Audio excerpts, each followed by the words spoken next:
Bonjour. Avant de lancer l'interview, j'aimerais apporter un petit avant-propos. Premièrement, même si cela était prévu, il n'y a pas de captation vidéo pour cette interview. La carte SD a tout simplement dysfonctionné. Deuxièmement, si l'Artichaut et moi-même nous nous sommes rencontrés dans un bar. Il ne faut pas s'étonner d'avoir plusieurs bruits ambiants, même si j'ai fait de mon maximum pour améliorer la qualité de l'écoute. Enfin, n'hésitez pas à vous renseigner et à soutenir l'association que je représente ici, ZPND, The Prod Next Door. Et je serai très content d'avoir vos retours afin d'améliorer les futurs projets et les futures créations. Sur ce, bonne écoute.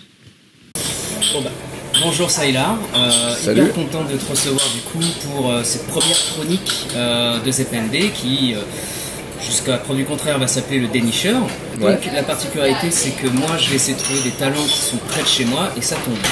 Je te demandais de commencer, de te présenter ta chaîne, qui es-tu, ta chaîne en particulier, etc. etc.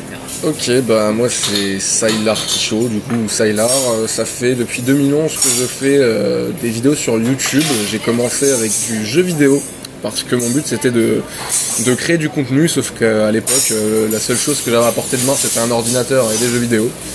Donc j'ai commencé à faire du gaming bête et méchant et au fil des années ça s'est affiné et jusqu'à ce que je transforme ma chaîne en contenu. Tu avais commencé direct sur YouTube, tu n'avais pas testé Twitch ou des choses comme ça avant? Non, je l'ai fait en parallèle Twitch en fait. J'ai commencé sur YouTube, ensuite je suis parti sur Twitch qui d'ailleurs à l'époque s'appelait Justin TV. C'était même pas encore Twitch. J'étais dans les j'étais dans les tout premiers à faire du Twitch. Du coup, effectivement, on a fait à l'époque j'étais avec Ilyu notamment qui était aussi qui est un gros youtubeur jeux vidéo. On a été les premiers en France à faire un marathon de 24 heures caritatif à l'époque où ça n'existait pas. Et tu avais atteint les 3,5 millions d'euros évidemment. C'est exactement ça, ça reste une petite fierté. Bon, heureusement qu'aujourd'hui ça s'est quand même développé avec le The Event, on a des vraies sommes qui permettent d'aider, etc. Mais à l'époque c'était déjà assez marginal et avant-gardiste. Un précurseur en fait. Mais c'est ça, je sais pas si on était précurseurs, j'oserais pas le dire comme ça, mais en tout cas on était dans les premiers, ça c'est sûr. Parce qu'à l'époque, personne ne savait. Et tu as préféré YouTube pourquoi alors? Alors déjà, par juste pur souci de moyens, c'est-à-dire que j'avais pas la fibre et je pouvais pas proposer des lives vraiment de qualité comme je le souhaitais. Et surtout au fil des années, le jeu vidéo, je jouais de moins en moins. Et du coup sur YouTube, je faisais également de moins en moins de vidéos de jeux vidéo et je suis passé sur les chroniques du coup paranormales pour lesquelles on me connaît aujourd'hui.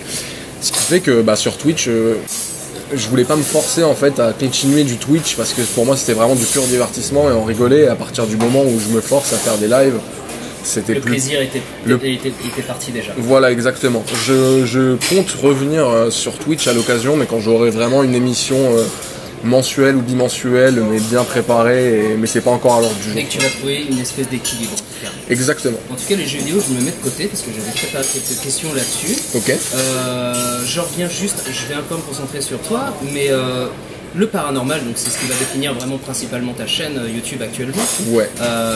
Mais tu aurais, je sais pas, tu as fait des études ou des formations, des choses qui se collent de près ou de loin à cet univers ou pas du tout? Oui, alors on peut dire ça, ouais, j'ai fait une formation. Alors déjà j'ai fait des études de lettres, enfin j'ai eu un bac L.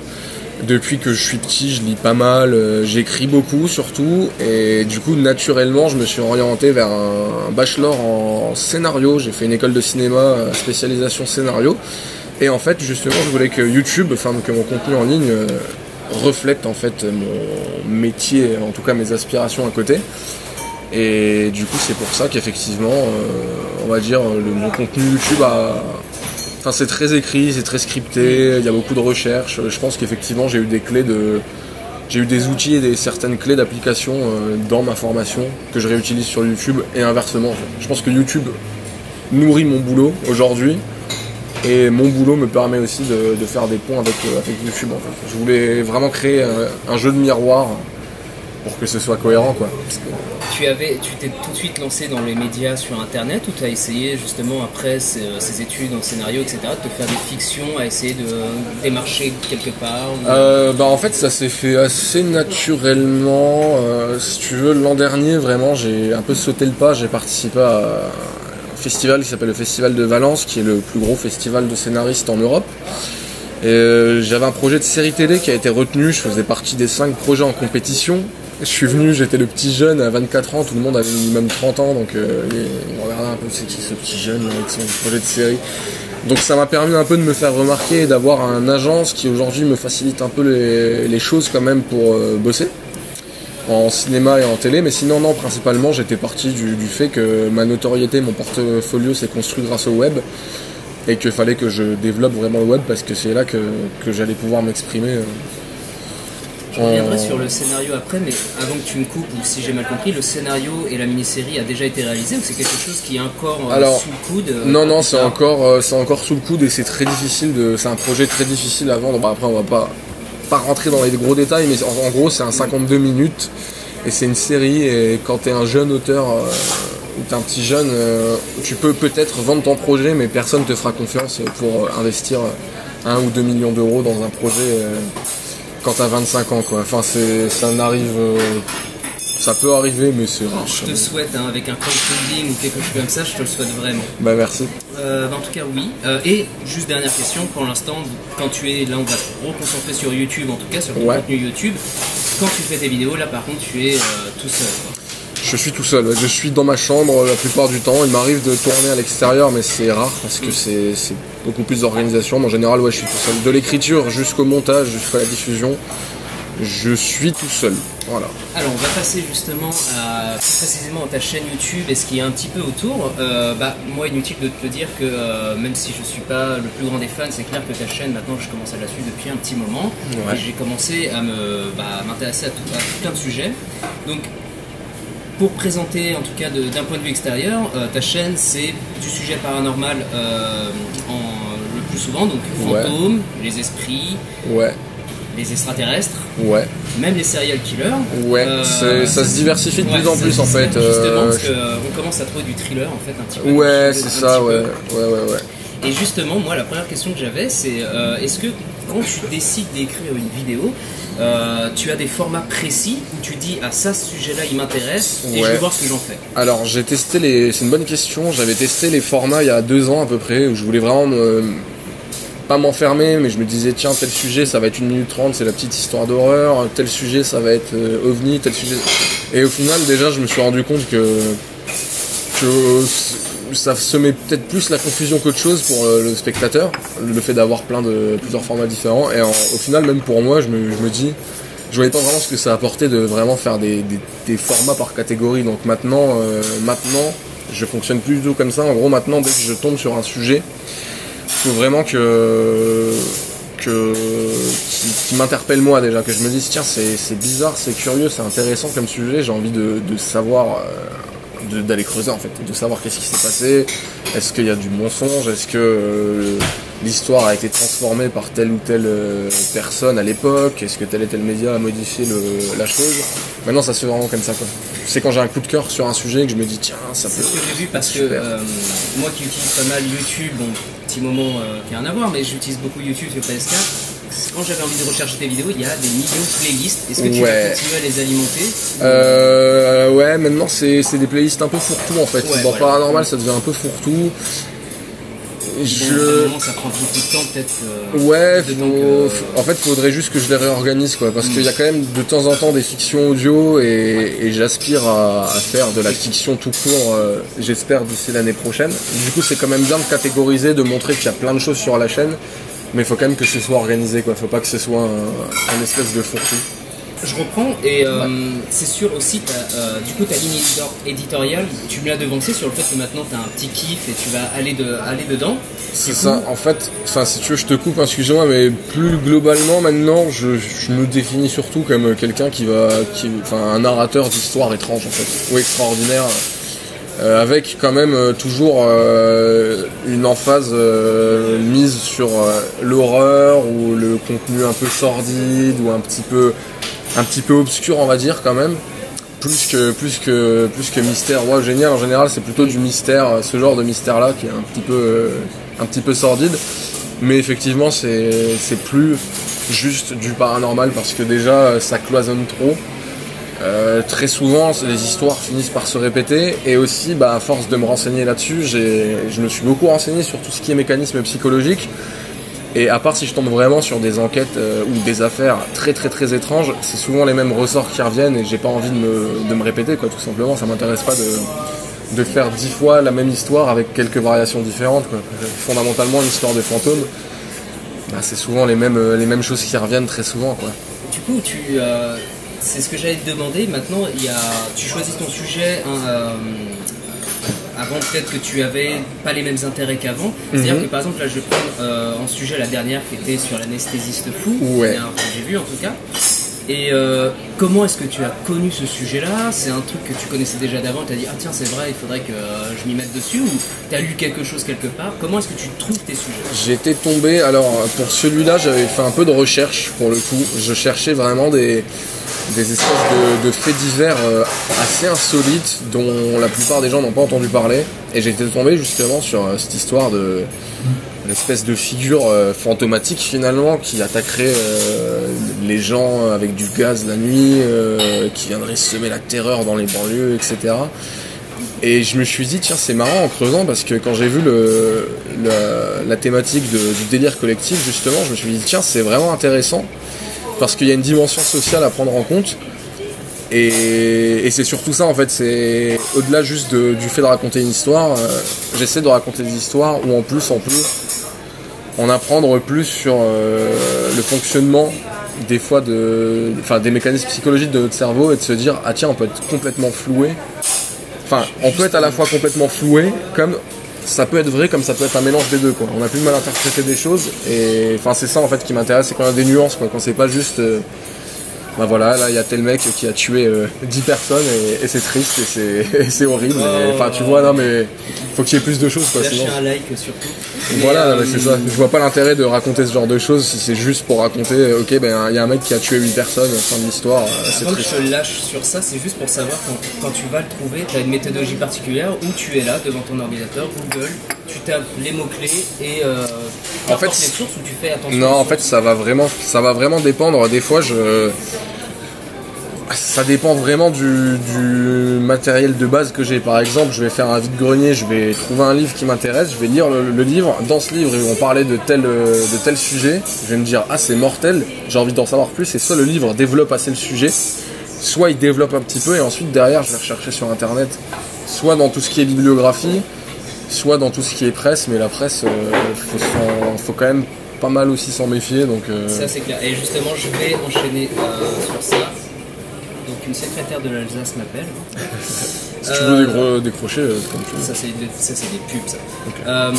Justement, moi j'ai fait la ligne éditoriale. Il y a aussi la réalisation que tu pratiques. Et moi ce que j'aime beaucoup dans ta chaîne, c'est une espèce j'ai vu ça je le conçois comme une espèce de forme hybride entre le creepy et un peu le critique. C'est presque le cryptique. Si j'ai pensé à ce petit néologisme dans le métro. Parce que voilà, moi pareil, pour ceux qui ne connaissent pas la chaîne, d'un point de vue extérieur, vous allez être devant une vidéo de Sylar, et en gros il va d'abord vous présenter l'histoire, puis après il va vous mettre en lumière les mystères, les choses qui appâtent un peu l'intérêt, et enfin tu apportes ce que je vais grossièrement vulgariser par rationalité, des choses où attention il y a ça, attention il y a ci, attention il y a ça. Des pistes d'explication, on va dire, plus que... Mais oui c'est ça. Mais ça s'est affiné avec les années, hein, parce que tu regardes mes premières vidéos, c'était juste... je racontais le truc, point barre, parce qu'en fait au début je me suis juste dit, les gens vont écouter le truc, et ils peuvent faire naturellement la part des choses. Et en fait pas du tout, je me suis rendu compte que t'as plein de gens qui croient dur comme fer à ce genre d'histoire, etc.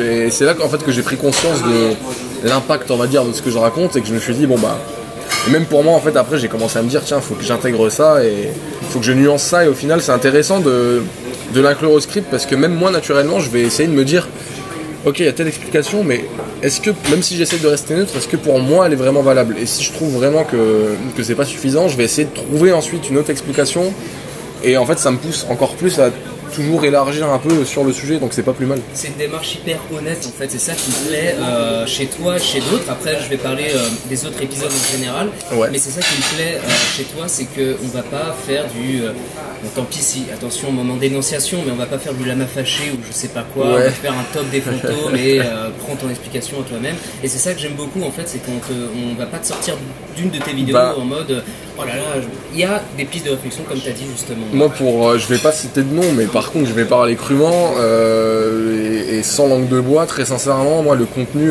sensationnaliste à la con clairement, où les gens, où certains créateurs se foutent de la gueule de leur public parce que c'est ça et pas autre chose, effectivement je trouve ça un peu dommage et aberrant, parce que du coup quand t'as des gens, alors moi je fais des titres qui sont putaclic parce que je suis obligé. Ah si mais moi c'est assumé en fait. Moi quand je fais une vidéo c'est pour qu'elle soit vue. Ça m'intéresse pas de... Bien sûr, sinon je fais pas de vidéo en fait. J'écris un truc et je le garde dans mon tiroir.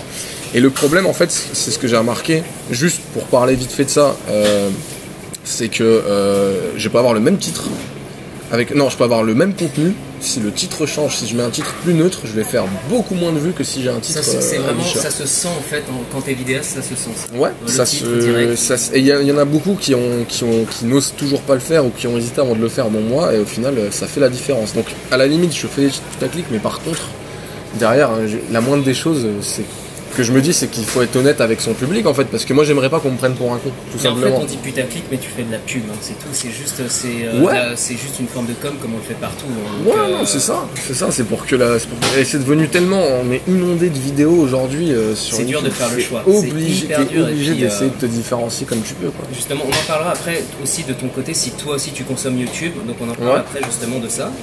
Alors j'aimerais aller un peu plus loin sur ta chaîne YouTube, et il y a d'autres formes d'épisodes justement. Donc c'était peut-être avant, mais avant j'avais l'impression que tu te lançais dans des formes de séries, et notamment moi j'aimerais savoir s'il y avait une sorte de nouvelle série à la dossier des Warren, ou si elle est toujours en cours d'ailleurs, ou si tu vas te lancer encore sur quelque chose qui peut fidéliser sur un sujet. Ouais, c'est vrai que j'avais fait un petit peu les dossiers Warren parce que je trouvais ça intéressant à traiter et d'aller voir le fond des choses, parce que les gens connaissent un peu la figure par rapport au film, etc. Boum, ça reprend tout de suite, quoi. Mais là je pense que sur les Warren en tout cas j'en ai pas mal fait le tour. Enfin je pense, il reste pas mal d'enquêtes, mais en fait tu sais c'est difficile déjà d'avoir accès vraiment à leurs enquêtes. Et quand tu regardes, enfin je l'avais un peu expliqué sur celle que j'avais fait justement consacrée vraiment au couple, c'est de leur point de vue en fait la plupart des enquêtes qui sont rapportées. Principalement c'est de leur point de vue et c'est selon eux. Du coup c'est quasiment que des témoignages. De base. C'est ça en fait, en termes de nuances, il n'y a pas grand chose, et il y a bien d'autres cas qui... Donc pour les dossiers Warren, je pense que pour l'instant en tout cas c'est en hiatus, on va dire, c'est pas abandonné mais c'est en stand-by jusqu'à je sais pas quand. Et après en série vraiment, il y a la série hybride là que je fais du coup avec mon associé qui s'appelle Tolt, qui lui est réalisateur voyage, et ensemble on a lancé ce qui s'appelle les Curiosités 2, où en gros on va dans des pays. On a fait, le premier épisode était en Pologne, là il y a celui sur Taïwan qui sort, et on va essayer de financer, on est en recherche de financement pour les prochains, dans plein de pays autour du monde, pour justement faire ce que je fais sur YouTube au final, parler de légendes locales, de folklore locaux, mais tout en faisant découvrir un pays, quoi. C'est plus agréable à regarder. On va dire qu'il y a vraiment ça en série. Sinon après le format serial sur YouTube ne marche pas de manière générale, ça faut le savoir. C'est bien parce que tu fais en plus du warning à ceux qui vont peut-être écouter. Alors vous pouvez, si vous voulez vous lancer, pour ceux qui écoutent, si vous avez des aspirations là-dedans, vous pouvez essayer, je dis pas qu'il faut pas. Soyez juste conscient que vous risquez de vous décourager, ça risque de ne pas marcher. Et moi mon meilleur conseil, c'est même que ce soit de la fiction ou pas, avant de se lancer dans des séries, essayez déjà de faire un bon court-métrage ou une bonne vidéo, c'est déjà très très compliqué. Et voilà, pour l'instant, enfin ça c'est mon conseil, quoi. Après, et du coup j'ai des pour te répondre, série non, par contre j'ai des projets de court-métrage en fiction, mais ça prend du temps. C'est parce qu'en fait je veux faire du genre et j'écris principalement du genre, et pour l'instant tous mes projets, le peu de projets que j'ai pu signer en tant qu'auteur cinéma-télé, c'était pas du genre. Parce que le genre c'est extrêmement compliqué à produire et ça ne se vend pas en France. Du coup j'ai envie de montrer que il y a quand même un public pour ça, et j'ai envie d'en faire sur le web. Sur YouTube ou ailleurs alors peut-être. D'abord, je veux me lancer sur YouTube pour vérifier déjà tout simplement de quoi je suis capable. Parce que faire des vidéos et réaliser, c'est quand même... Enfin, et même écrire et réaliser, ce sont deux métiers différents. Je pense que écrire, ça va, j'ai plus ou moins... Je commence à faire mes preuves, des gens me font confiance et j'ai pu travailler avec des gens, donc... On va dire que je sais que je suis pas un branque total, si j'ose dire. Non, et puis après, sans vouloir faire condescendant, il y a moins besoin de matos en vrai pour écrire. Ton ordinateur, ça suffit presque, mais pour une réalisation, il faudrait tout le matos aussi. Bah, il faudrait le matos, il faudrait une équipe, faudrait. Et puis surtout, c'est un autre métier quoi. Réaliser, c'est que où est-ce que tu poses ta caméra, comment tu diriges ton équipe, quelle ambiance tu donnes à ton film. Les lumières, les choses comme ça. Moi, c'est toujours ce qui m'a impressionné dans la fiction, et justement c'est la question que j'allais te poser. Est-ce que tu as fait des fictions audio qui je pense sont un peu plus accessibles si on est tout seul justement, oui, et donc là en gros tu peux confirmer que ça y est, une fiction audiovisuelle du coup écoute, mes fictions audio plus ou moins ont été assez appréciées. Après justement la limite de la fiction audio, c'est que moi c'était pas des vraies fictions audio, en plus les deux premières que j'avais faites, je narrais juste et je jouais les personnages, mais ça restait quand même de la narration. C'était plus à la manière d'un audiobook, d'un livre audio raconté, plus que vraiment joué. Ça, moi, petit, personnellement. C'est cool, c'est vraiment sympa, ça te met dans... Et c'était plus ça que j'ai essayé de reproduire. Et la dernière que j'ai sortie en date, où là, ce coup-ci, j'ai eu des guests. Il y a eu un acteur pro qui est donc Pierre-Alain de Garrigue, qui est doubleur et comédien voix off, et comédien tout court aussi, qui avait accepté gracieusement de participer. Et j'avais d'autres, des gens, des potes bénévoles qui avaient joué, et tu sentais clairement l'écart en fait. Il y a le pro qui savait jouer, il y a nous qui faisions ce qu'on pouvait, mais ça a quand même été assez apprécié. Et je me suis dit, ok, de toute façon, la fiction audio c'est trop compliqué, je suis pas ingénieur son, c'est sympa. J'ai vu que je pouvais raconter une histoire sur la durée en fiction et que les gens aimaient bien. Donc, l'étape d'après, c'est... On va se lancer quoi, tu vois, j'ai jamais osé parce que je me dis mais c'est deux métiers différents là, et puis la fiction et surtout sur YouTube ça ne marche pas. Ce qui te retenait vraiment du coup c'était le fait c'est pas mon métier donc c'est ça, et puis en plus honnêtement encore une fois la fiction ça marche pas sur YouTube, ça marche pas, mais là je me suis dit écoute, on va dire j'ai mes projets de base, j'ai les autres projets aussi qui me rémunèrent, qui me font gagner ma vie. YouTube à la base je fais ça pour le plaisir, et là j'ai envie de me faire plaisir, je vais faire ça marche pas, tant pis. Avant que j'anticipe justement sur ce qu'il y a sur le métier en lui-même, ça a l'air de bien fonctionner. T'as combien d'abonnés toi là aux dernières nouvelles, t'as regardé? J'en ai plus de 200 000, mais alors les stats, les abonnés ça veut plus rien dire sur YouTube. C'est vrai, ça si on peut enchaîner là-dessus. Ça fait 8 ans, 9 ans que, du coup ça fait depuis 2011 que je suis sur YouTube, donc ça fait 8 ans. Je pense que j'ai une grosse part d'inactifs premièrement. Deuxièmement, avec les nouvelles évolutions de YouTube, la plupart de mes abonnés, tu sais, c'est comme sur Facebook, quand t'as une page Facebook, il faut que si tu payes pas, en fait, la plupart sont pas... Sauf que là tu peux pas... Tu payes pas, là. Sur YouTube, c'est pas encore implémenté, ce système. Je dis pas encore, parce que ça se trouve... Prime, tu vois, ça arrivera peut-être. Je pense que ça arrivera, en tout cas, ce que je sais, c'est que beaucoup d'abonnés, même ceux qui ont activé la cloche, ne sont même plus informés de mes vidéos. J'ai jamais utilisé la cloche, parce que justement, j'ai l'impression que ça marchait jamais. Voilà, tu vois, il y a tout ça, et après, moi, je réfléchis en termes de nombre de vues. Je sais que j'ai aussi entre 700 000 et 400 000, voire 300 000 vues par mois, ce que j'estime être très correct pour un sujet de niche comme ma chaîne, tu vois. Je pense que c'est très très correct. Et aujourd'hui, depuis peu, j'arrive à en vivre, mais certainement pas grâce à la monétisation, parce que je suis tout le temps démonétisé. Et d'ailleurs, la démonétisation, ça t'empêche aussi d'être bien vu sur YouTube, d'être mis en avant. Donc c'est un gros problème à cause des sujets... du genre de sujet que je fais, mais par contre effectivement je commence à travailler avec des marques, à du coup pouvoir alors si tu veux une parenthèse là-dessus ou pas? Vas-y, clairement, vas-y. Pour le boulot avec les marques, il y a deux trucs différents. Il y a les projets où c'est vraiment du placement de produits bête et méchant. C'est 1 minute de pub dans la vidéo, mais parce que voilà, c'est le moyen de me rémunérer, c'est ça, il n'y a rien d'intéressant. Et il y a les projets avec des marques. Là, notamment, hier, j'étais toute la journée en tournage pour Kobo, pour une série audio. Je participais à un épisode. Je pense que, petite parenthèse, juste, normalement, on communique dessus en novembre-décembre. Donc, si ça sort d'ici là, tu pourras en parler. Ok. C'est bon. Tu pourras en parler, du coup, à ce moment-là. Mais en gros, voilà, là, j'étais à la fois comédien Et en plus, je réalisais le making of et ça c'est une OP, ça c'est une collaboration avec eux, tu vois. Mais alors, je suis pas grand connaisseur. Kobo, qu'est-ce que c'est? en gros, ils produisent des séries audio et des audiobooks. C'est le numéro 1 mondial. Et là, ils produisaient une série audio qui s'appelle Paranormal Hunters, justement sur des chasseurs de fantômes.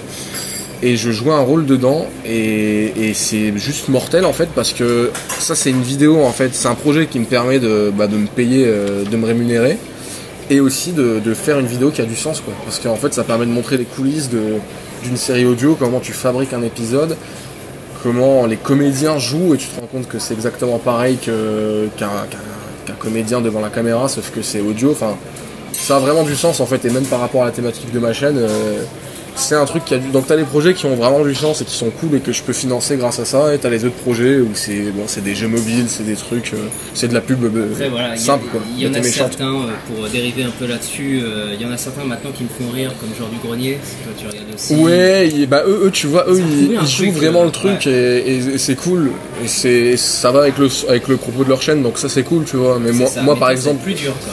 C'est sûr, moi je préfère assumer le fait que là je fais vraiment une page de pub et vous pouvez skipper si ça vous saoule, mais c'est comme ça, quoi. Après moi c'est je l'assume jusqu'au bout, quoi. De mon point de vue, je commence à en voir un peu plus, et au final quand je vois à quel point YouTube te démonétise, mais presque systématiquement, t'as à peine, il y a certains témoignages où c'est à peine uploadé que le petit dollar orange ou jaune là, je sais plus de quelle couleur, et c'est fini, quoi. Donc, ça se normalise, ça se normalise de plus en plus maintenant, le placement de produits, puisqu'on est obligé. On est malheureusement obligé, c'est soit ça, soit on fait pas de...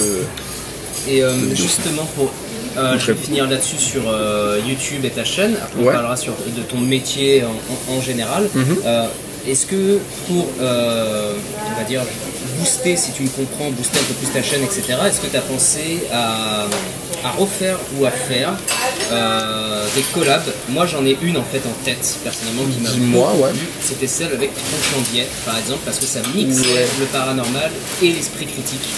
Est-ce que tu as d'autres projets par hasard de collabs? Je veux dire pas en fiction, mais en épisode ou choses comme ça. Écoute, alors des collabs j'en ai fait, je crois que j'en ai fait que 3 du coup. Effectivement il y a Tronchandier, j'ai fait celle avec Occulture plus récemment.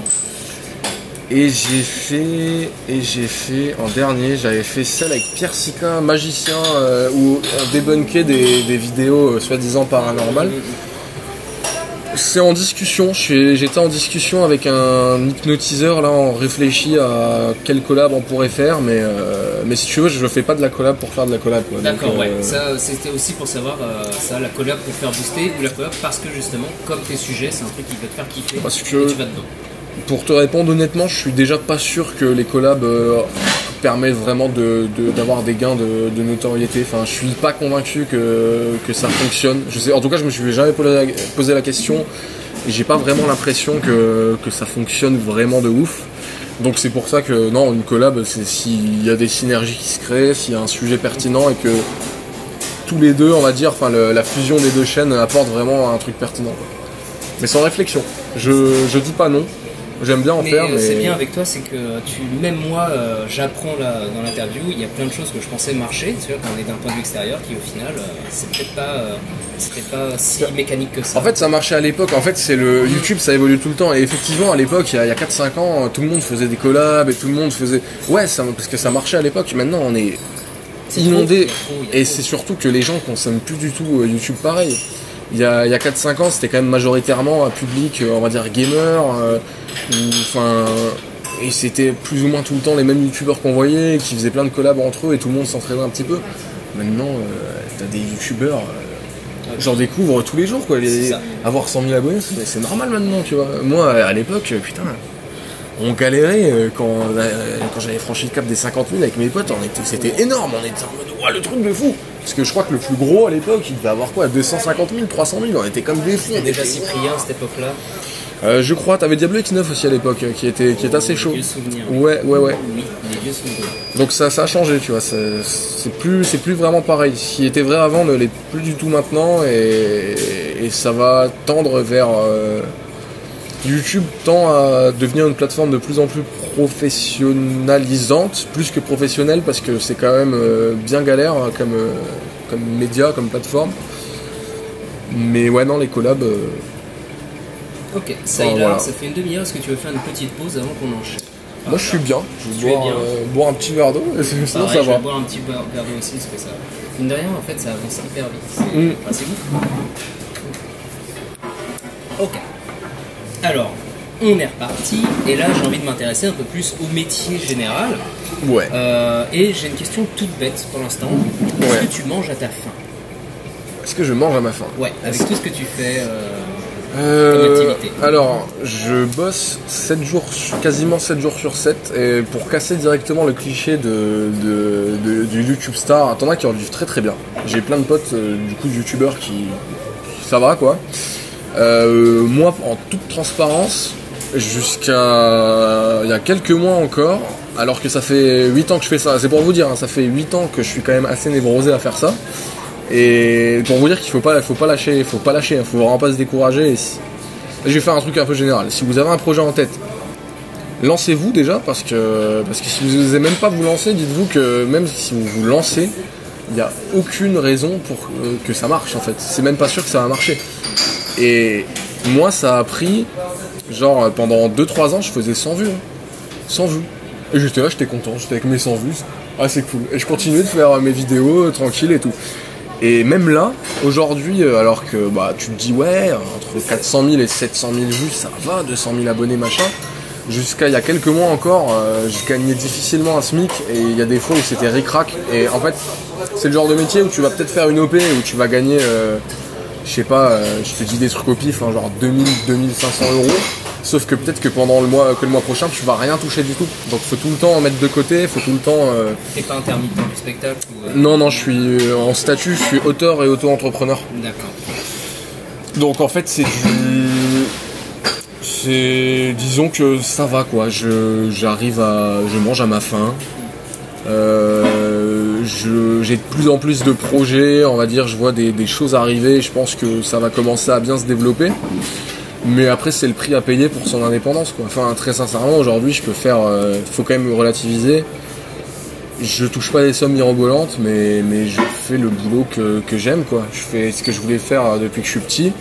Et du coup bah ça a son prix quoi. Ça veut dire que bah tu te lèves le matin, et si tu peux ne pas te lever, mais si tu te lèves pas tu manges pas en fait.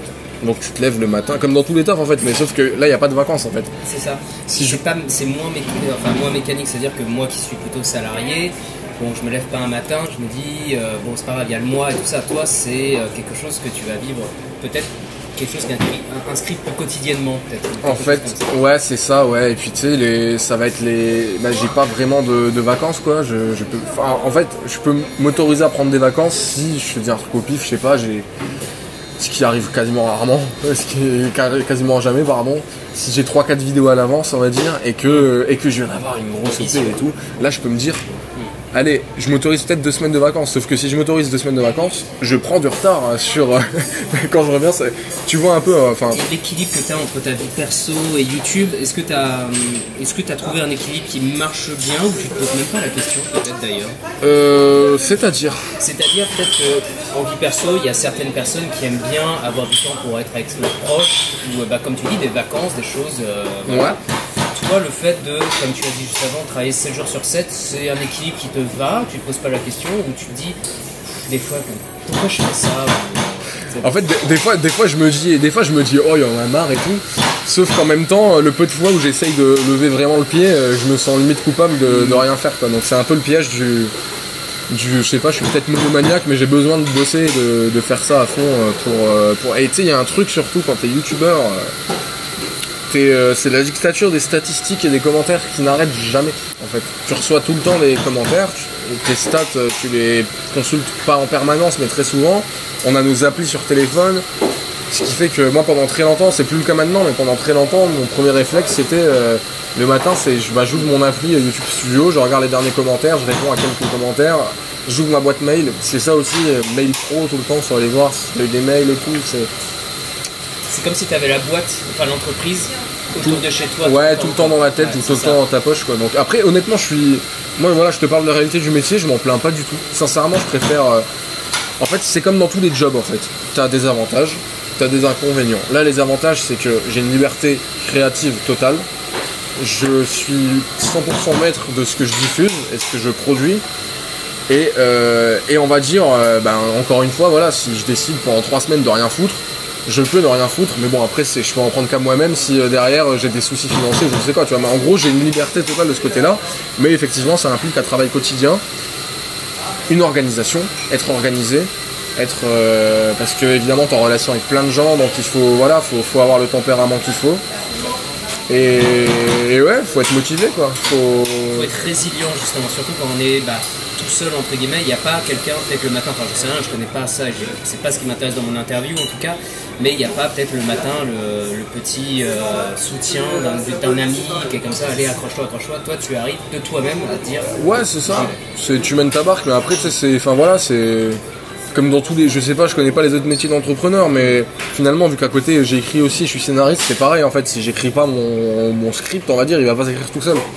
C'est exactement le même enfin c'est comme tout dans la vie en fait, personne ne va faire les choses pour toi, enfin moi c'est ce que je me dis donc Déjà si tu manges à ta faim, moi je suis très heureux. Je sais pas si j'ai bien répondu à ta question parce que je suis un peu parti J'ai des questions qui sont très ouvertes aussi et moi j'adore quand c'est ouvert justement, c'est comme ça qu'on capte ce que j'ai envie de capter. J'ai quelques autres questions aussi concernant le métier évidemment. Est-ce que tu aurais toi là dans l'immédiat des choses que tu aimerais, même si tu pouvais le faire avec un claquement de doigts, des choses que tu aimerais améliorer là direct dans tes vidéos ou dans ta chaîne YouTube en général? Ah ouais, la forme, hein. La forme, enfin c'est pas... Moi honnêtement ça m'emmerde de monter les vidéos où je suis face caméra, où je parle... Non ouais c'est chiant, enfin après t'as des gens qui adorent ça. Et même moi en fait je regarde des fois des gens, des fois je me fous des vidéos en fond de gens qui sont... Mais du coup je regarde pas en fait, je l'écoute, je la mets en fond, j'écoute. Mais sinon moi, je trouve ça... Ouais, j'aimerais bien avoir un vrai décor, mettre en scène des choses et tout, mais en fait, c'est juste que ça prend trop de temps. Déjà, premièrement, ça prend. C'est un costume ou un maquillage honnêtement, j'ai eu des projets. Des fois, je voulais vraiment faire après, il faut la place aussi, mais je voulais vraiment faire un studio, enfin, faire les choses bien, et je pense que ça va finir par arriver, parce que je suis en train d'essayer d'évoluer petit à petit un peu, de monter en gamme sur la chaîne. Mais ouais, je dirais clairement la forme, quoi. Parce que pardon, je te coupe. Moi, ça me fait penser, par exemple, à si tu connais Trippy Machine, je crois que c'est ça. Oui, il est balèze, lui. Sur la forme, il y a quelque chose de toute façon qui capte déjà le regard. Donc, lui, il est balèze. En plus, il est bon en After Effects et tout. Enfin, tu vois. Après, c'est pareil. Moi, je suis très très nul en After Effects et en tout ce genre de choses. Et en fait, moi, je suis beaucoup plus. C'est pour ça que je te dis la forme, parce que j'ai conscience que c'est un problème, mais je suis beaucoup plus concentré sur le fond et sur tout ce qu'il y a, le son, l'ambiance, etc., que sur la forme purement visuelle. Il y a un truc, à l'époque, sur ma première vidéo, tu me vois quasiment jamais, c'est quasiment que des images d'illustration, parce que je me disais justement, ça illustre bien et ça immerge bien.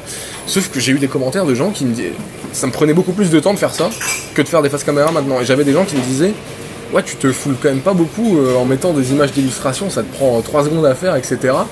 Ou alors d'autres gens qui trouvaient ça dommage qu'on me voyait pas assez. Et effectivement, depuis que j'ai commencé à me montrer face caméra un peu bête et méchant, ça a beaucoup mieux marché, quoi. Alors que moi, sincèrement, une vidéo de 8 minutes face caméra, je monte ça en un jour, je monte vraiment le truc, et après en deux autres jours, je fais tout ce qui est son, ajout d'images, d'illustrations quand même, et ambiance sonore, quoi. Enfin, ça va beaucoup plus vite. Ça, tu le gardes d'ailleurs avant. Je sais pas si tu vas reprendre, mais ça, tu le gardes, le fait d'illustration, des choses comme ça, quand tu récoltes les témoignages de tes abonnés. Parce que j'ai des questions sur ta communauté après. Ouais. Et est-ce que ça, déjà, les témoignages abonnés, j'avais une question, est-ce que tu vas continuer ou c'est...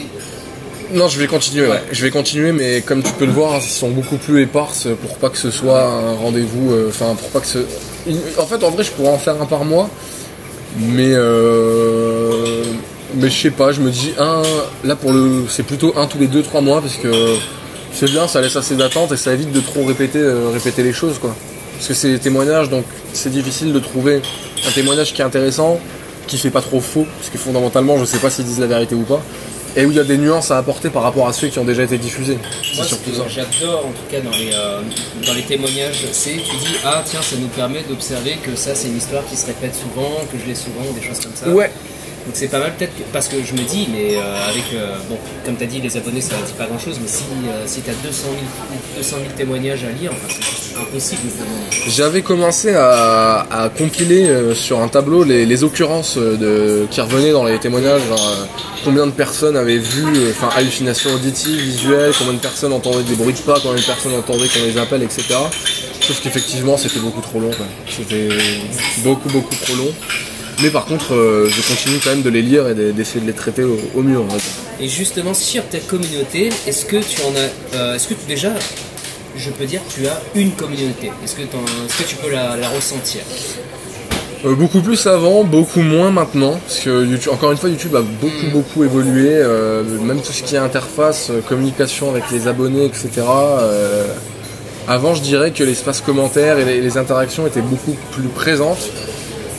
Aujourd'hui, c'est beaucoup plus compliqué à voir, mais par contre, si je le ressens quand même que j'ai de plus en plus une communauté, ou en tout cas des gens assidus. Je le vois de plus en plus dans les commentaires chaque semaine, des gens qui disent ah super, encore une vidéo, et, enfin ça fait plaisir quoi en fait. Tu vois que les gens, il y a vraiment un rendez-vous qui se crée et qu'ils attendent ton contenu et qu'ils l'apprécient, donc ça c'est cool. Puis j'ai pas envie de me concentrer, même si je sais que tu dois en avoir, des mauvais commentaires ou des choses comme ça. Ouais, il y en a assez souvent. Les mauvais commentaires bêtes et méchants, ça honnêtement. Surtout sur ta chaîne, qu'est-ce que ça peut être qu'est-ce qu'on peut te reprocher? Alors il peut y avoir l'insulte à dominem bête et méchante quoi, voilà, mec, ça on se fait. Ou bien des gens qui vont parler du fond vraiment de la vidéo et qui vont essayer de te contredire parce qu'ils sont pas d'accord avec toi. Là il y a deux cas de figure, soit tu arrives à discuter avec la personne et vous tombez d'accord ou pas mais ça reste cordial, soit le mec c'est juste, la personne c'est un mur, il est borné, il n'y a rien à en tirer. Et en général c'est plutôt ce type de commentaires méchants, mais en gros les commentaires bêtes et méchants t'apprends à les filtrer, au bout d'un moment ça te fait plus rien quoi. Quand t'as l'habitude de t'exposer publiquement comme ça, tu le vois, ouais ok. Sur le moment, bon, d'accord. Des fois t'en as peut-être un qui arrive vite fait à te piquer, ça te fait réagir 2 secondes et t'es là, tu le bloques. T'y prends pas gaffe. Par contre des fois tu peux avoir des gens un peu plus étranges ou un peu plus invasifs ou intrusifs dans ta vie. Ça m'est arrivé. Ah, t'as une anecdote ou un truc comme ça? Ouais, j'ai pas vraiment envie de parler de la personne en particulier, mais en gros, t'as des. Non, mais si tu veux, pour quand même brosser le contexte général, t'as des gens avec qui tu vas échanger et qui sont, au bout d'un moment, se révèlent assez creepy, assez flippants, et du coup, maintenant, j'évite de trop discuter avec les gens par message. Parce qu'avant, ça me dérangeait pas, mais maintenant, je mets beaucoup plus de distance. Alors, ça va.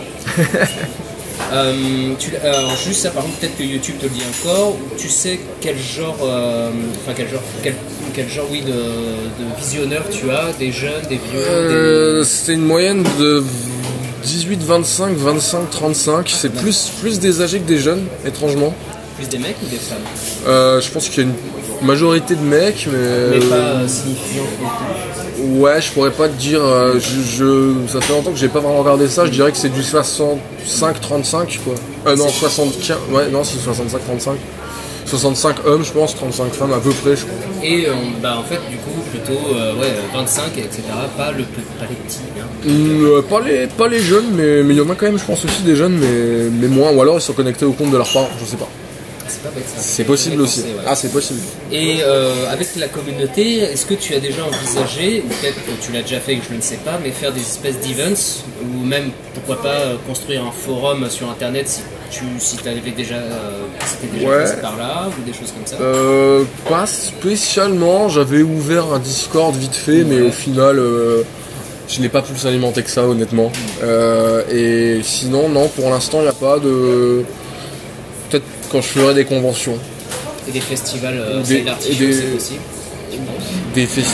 Dans des festivals d'horreur, ouais. Je pourrais rejoindre des festivals d'horreur en tant que Sale Artichaut, tout à fait, ouais, c'est possible. Mais sinon, j'ai pas fait vraiment d'event à proprement parler. Ok, alors là on a parlé de ton métier et on va rester toujours de toute façon sur la plateforme YouTube en général. Et déjà, première question, est-ce que tu es un consommateur de YouTube, toi? Je regarde YouTube de temps en temps. Ouais. De temps en temps. Et tu aurais des chaînes particulièrement, soit tu peux nous balancer une chaîne que tu aimerais qu'elle ait beaucoup plus de vues, ou et aussi moi j'aimerais bien, c'est plutôt, j'aimerais le savoir, une ou deux chaînes préférées que que tu suis assidûment? C'est une bonne question. En chaîne vraiment que je suis assidûment, je dirais... Attends, je vais consulter mon appli si ça te dérange pas, parce que je t'avoue que là, je voudrais pas te dire de bêtises. Mais tu vas remarquer que ce qui est très drôle, c'est que les chaînes que je consomme n'ont pas forcément un rapport du tout avec mes centres d'intérêt. C'est justement ça qui m'intéresse, que j'ai les chaînes, mais j'avais aussi de savoir les thématiques que tu regardes sur YouTube, tu vois. Alors, attends, tac. Je regarde, alors, en vidéo que je suis vraiment... Alors, je vais te faire un espèce de name dropping. Enfin, déjà, t'as le règlement que je regarde beaucoup, mais c'est une chaîne rap, analyse rap, parce que je suis un grand fan de rap français. La dernière sur Vald. Elle est très bonne, ouais. Elle est très bonne. Donc, t'as celle-là. Je vais regarder dans mes abonnements, excuse-moi. Parce que je suis abonné à tellement de trucs que je... Moi, j'en suis à plus de 300 abonnements, je crois, moi, sur ma chaîne. Je crois que je dois en être à une bonne centaine aussi. La chaîne de Paul. Il raconte des histoires. J'aime beaucoup. Ah ouais, beaucoup. Ça pourrait faire là je le dis comme ça dans ma pensée, mais une collab avec toi. Et ben pourquoi pas, figure-toi, pourquoi pas. Il faudra que je réfléchisse à un truc à lui proposer, mais j'aime beaucoup. Mais aussi, travailler de... Enfin, c'est vidéos, j'adore aussi. Il y a Az l'épouvantail que je regarde parce qu'il fait il chronique des chaînes sur le... il chronique des films sur le cinéma de genre, et ses analyses sont assez pertinentes. J'aime bien. Et ensuite, il y a quoi d'autre? Attends.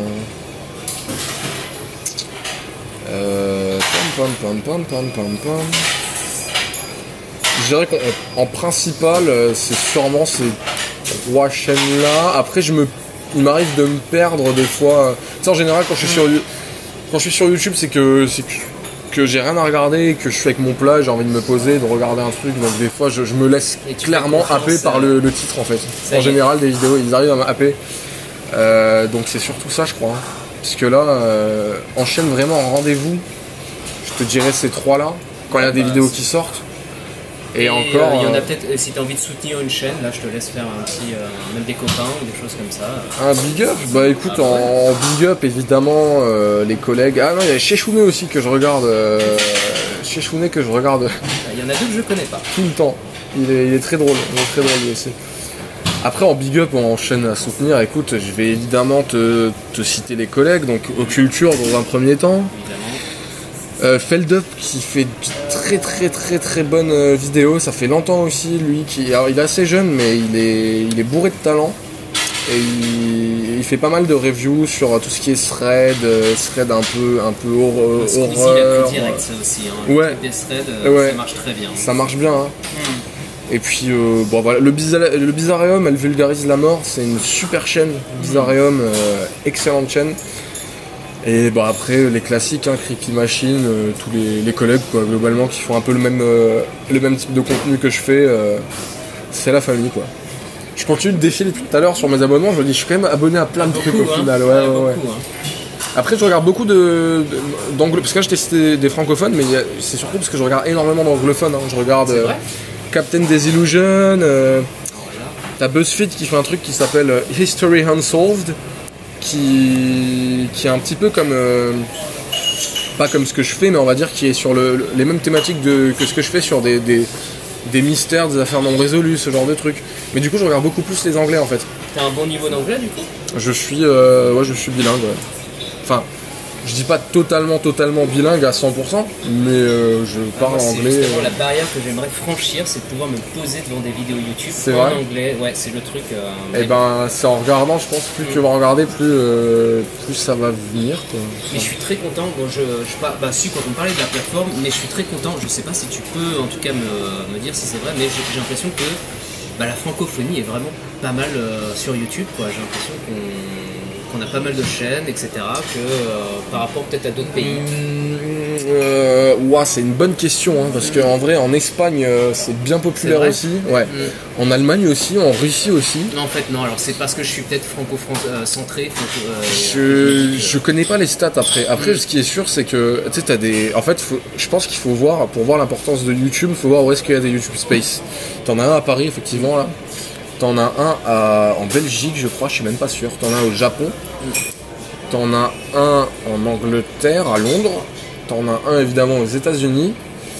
Et en gros, si tu as des centres YouTube dans certains pays, ça veut dire que la communauté est suffisamment grande pour que tu aies des locaux là-bas et donc que YouTube se dise on développe encore plus avec des événements, des ateliers, etc. Donc je pense qu'on est bien placé quand même ici en France, ouais, à mon avis.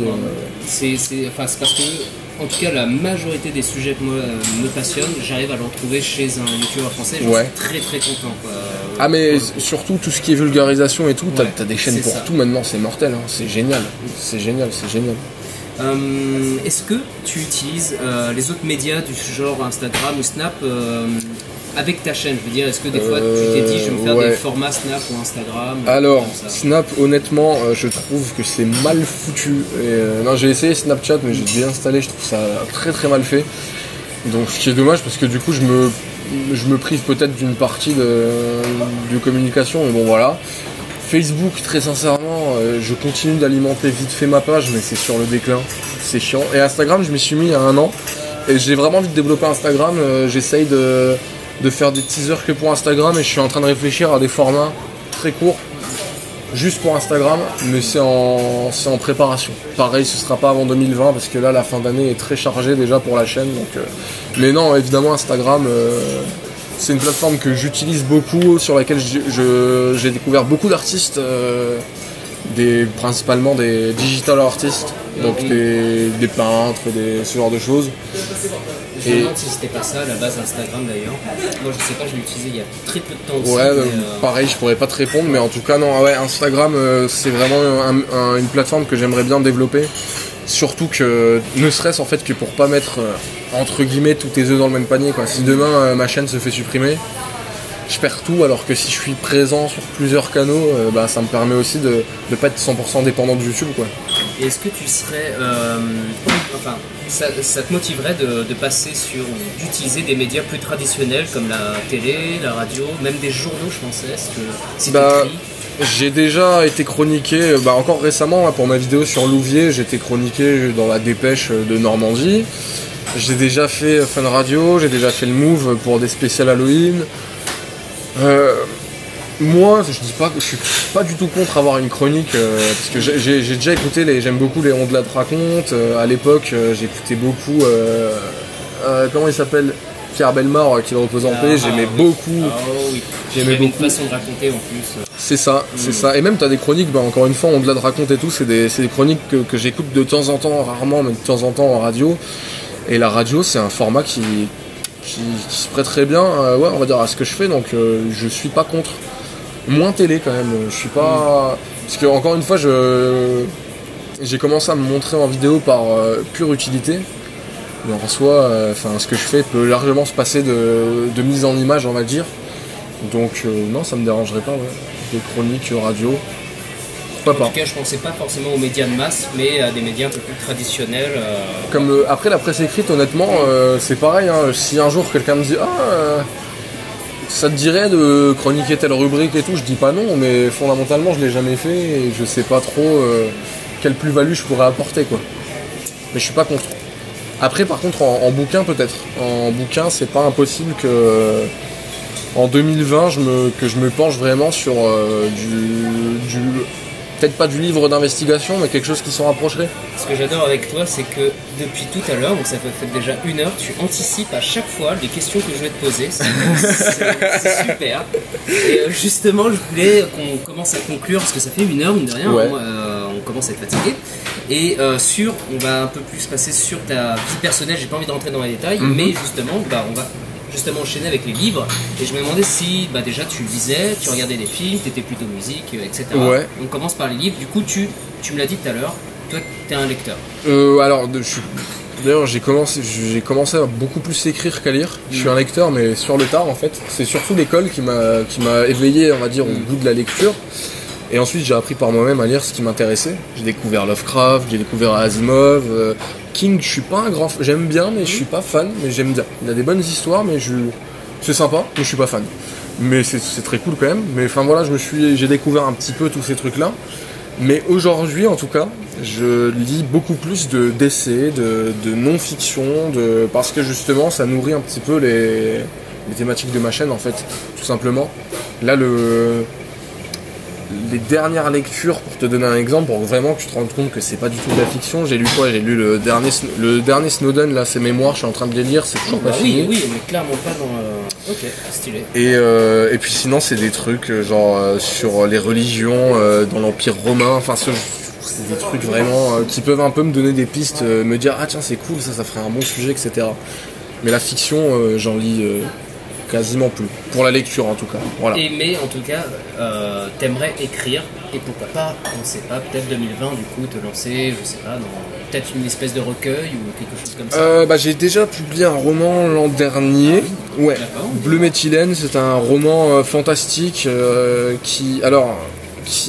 j'ai eu la chance d'auto-éditer parce que j'ai un ami qui a une maison d'édition qui m'a fait tout le travail éditorial.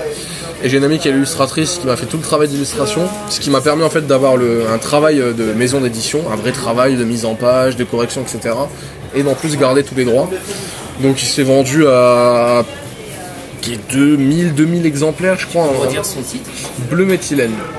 Bleu et méthylène comme le bleu de méthylène en fait. Et il a bien marché, mais ça du coup c'était un roman de fiction que je portais depuis une dizaine d'années. Et là maintenant en fait... si tu veux, pour tout ce qui est fiction, je suis beaucoup plus sur... Là, je suis en train d'écrire un long, je suis sur un projet de série, je suis déjà assez occupé sur tout ce qui est fiction. Donc si jamais je reviens au livre, même si j'ai des projets vraiment de romans, c'est beaucoup trop titanesque comme boulot. Je préférerais faire des livres d'investigation quoi, sur des histoires étranges, de la non-fiction en fait, des essais. Entre guillemets, de tricher entre les deux, c'est-à-dire tout ce que tu vas faire comme scénario, etc., te les adapter peut-être plus tard en livre, ou des choses comme ça. C'est toujours des possibilités que j'ai en tête, ouais, mais... Bon, moi je m'y connais pas du tout dans le métier d'écrivain, mais moi, pour les peu d'écrivains que j'ai écoutés, ils me disent que quand ils sont en mode écriture, ils doivent vraiment se mettre dans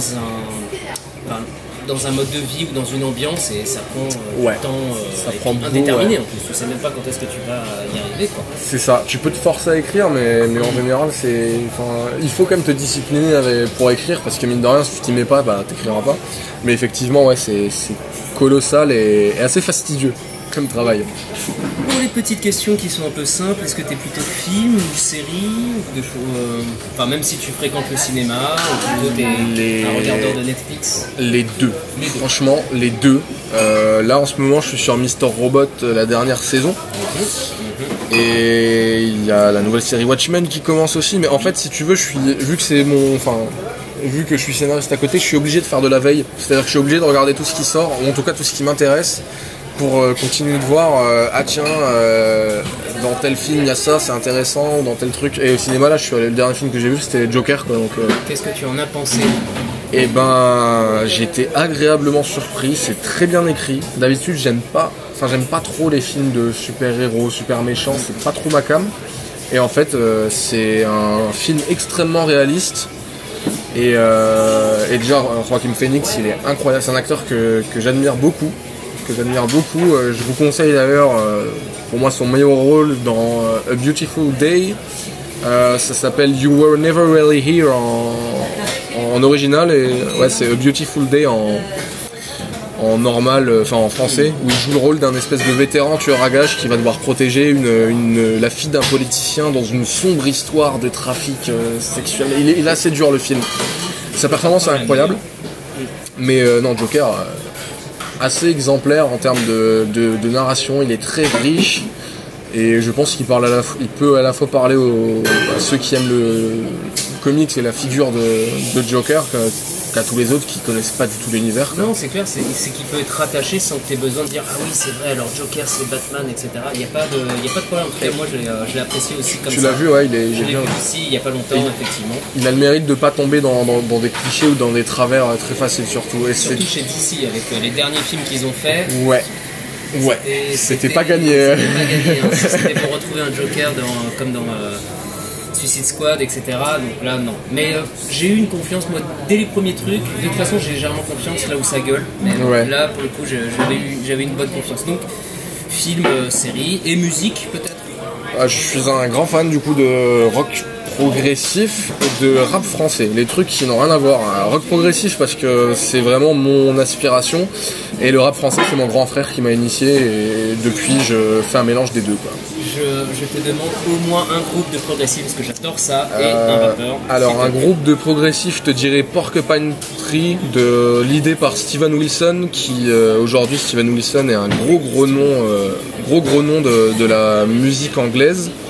Ils sont séparés aujourd'hui, mais Porcupine Tree en prog c'est vraiment à recommander, je vous le recommande. Et en rappeur français, c'est compliqué, hein. Un seul. À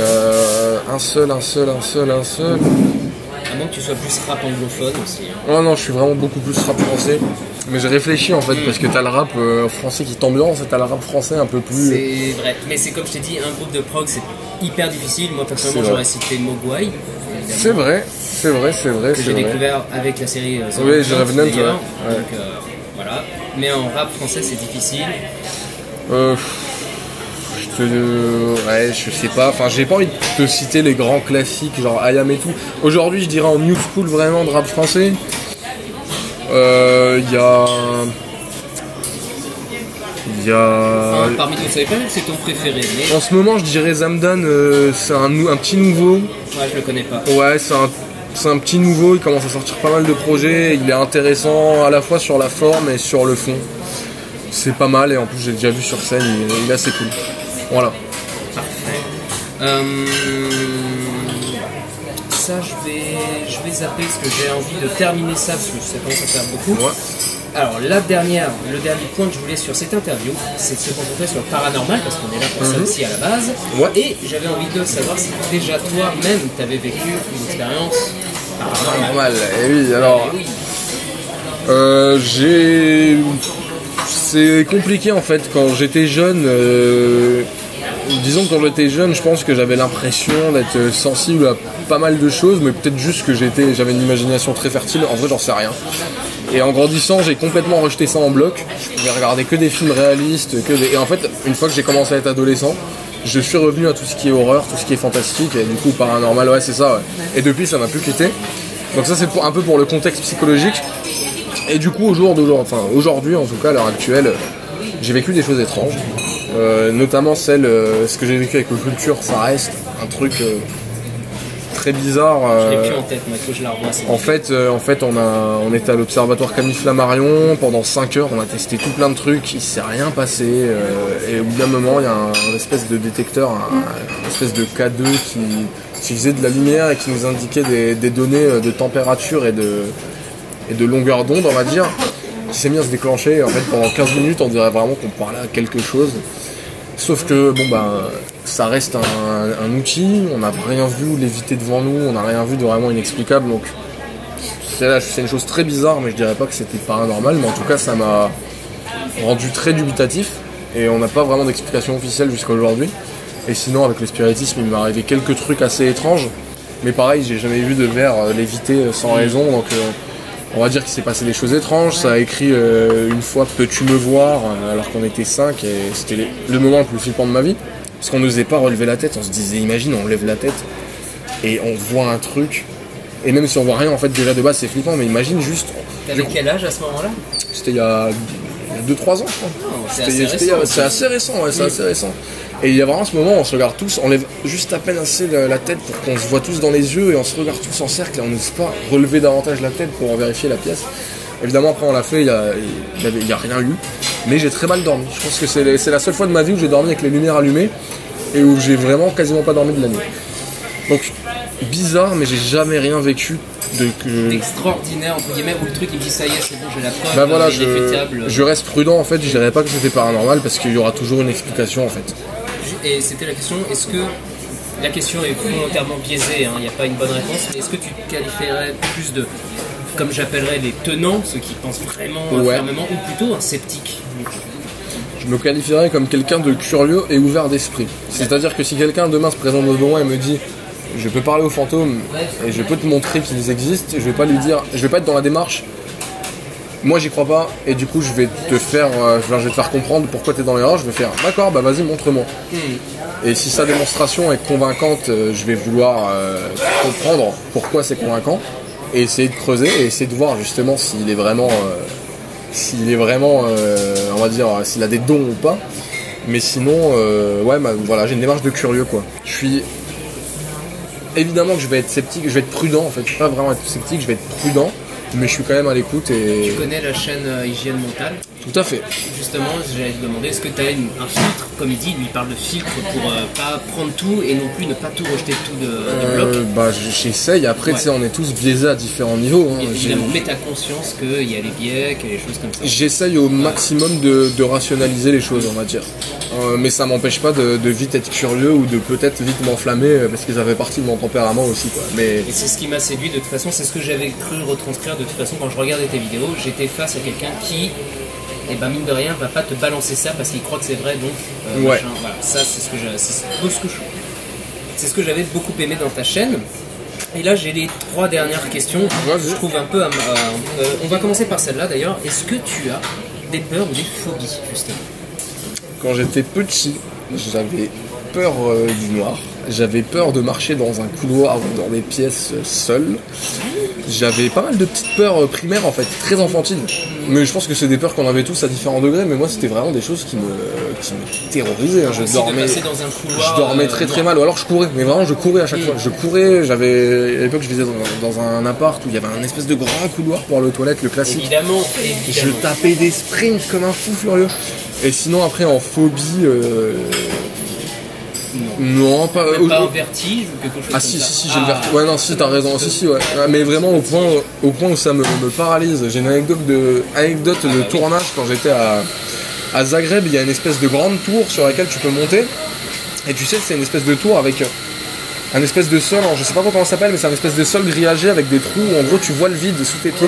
Oui, je vois tout à fait. Et en fait, c'est pour ça qu'on appelle ça une peur, on va dire, irrationnelle, c'est que moi je savais que je craignais rien, sauf que mon corps s'est littéralement paralysé et j'ai dû me mettre à genoux et ramper jusqu'à l'intérieur de la tour pour redescendre parce que ça m'a fait avoir des sueurs froides directement, quoi. Au final, si tu arrives sur un coin qui est hyper réputé pour être hanté, toi, il faut pas que ça soit en hauteur et ouais, ça va être chaud sinon. Non, ça va être compliqué sinon. Je t'avoue, ça risque d'être délicat. Ça, c'est le vertige, ouais. Parmi les cas que tu as peut-être aussi toi-même parlé, moi j'en ai un truc en tête, mais je vais te le dire. Quels sont les cas paranormaux connus qui te laissent encore perplexe? Alors, d'ailleurs c'est marrant, j'en ai parlé récemment avec le Bureau des Mystères, je sais pas si tu connais, ils font un podcast audio, c'est super bien, je vous le recommande. Ce sont deux profs et journalistes justement qui font ça en fait, et j'en ai parlé avec eux, parce que eux justement étaient très sceptiques par rapport à ce cas-là, mais moi c'est le mystère du col Dyatlov, c'est les Russes qui ont disparu, les Russes, à l'époque c'était l'Union soviétique, mais les randonneurs skieurs qui ont tous disparu, et qui sont morts dans des conditions... Je sais pas s'il y a du coup comment on appelle ça, mais une explication officielle, genre c'est pas un ours ou un truc comme ça. Ah non, l'explication officielle c'est qu'ils sont tous morts d'une irrésistible force inconnue. Ça c'est l'explication. C'est le truc officiel. C'est le truc officiel. Et l'enquête a été réouverte cette année. Donc et les documents vont commencer à être déclassifiés, militaires vont commencer à être déclassifiés l'an prochain ou en 2021. Et je suis en train de lire un bouquin justement qui apparemment apporterait des pistes d'explication. Je l'ai pas encore fini donc je vais pas spoiler, il faut que je vois. Mais ça c'est vraiment le cas, je pense, qui me fait me dire qu'est-ce qui s'est passé.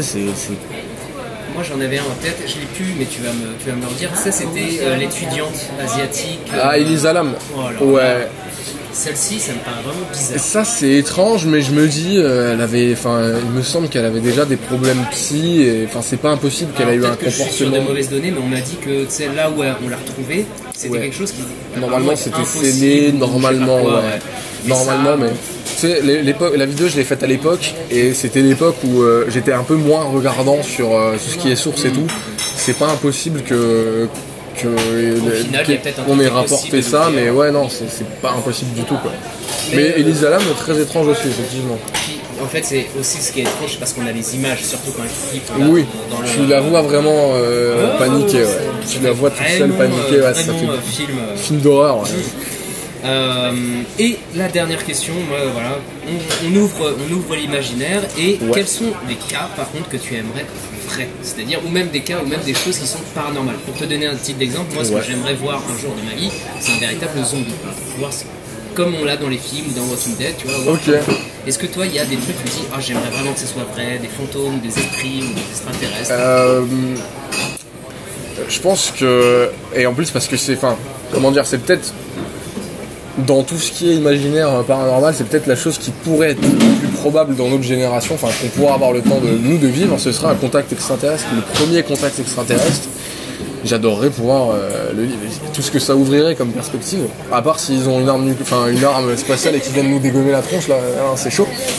Mais ne serait-ce que culturellement, enfin métaphysiquement, enfin tout ce que ça pourrait apporter, enrichir nos connaissances, etc. Ce serait, je dirais que ce serait fou.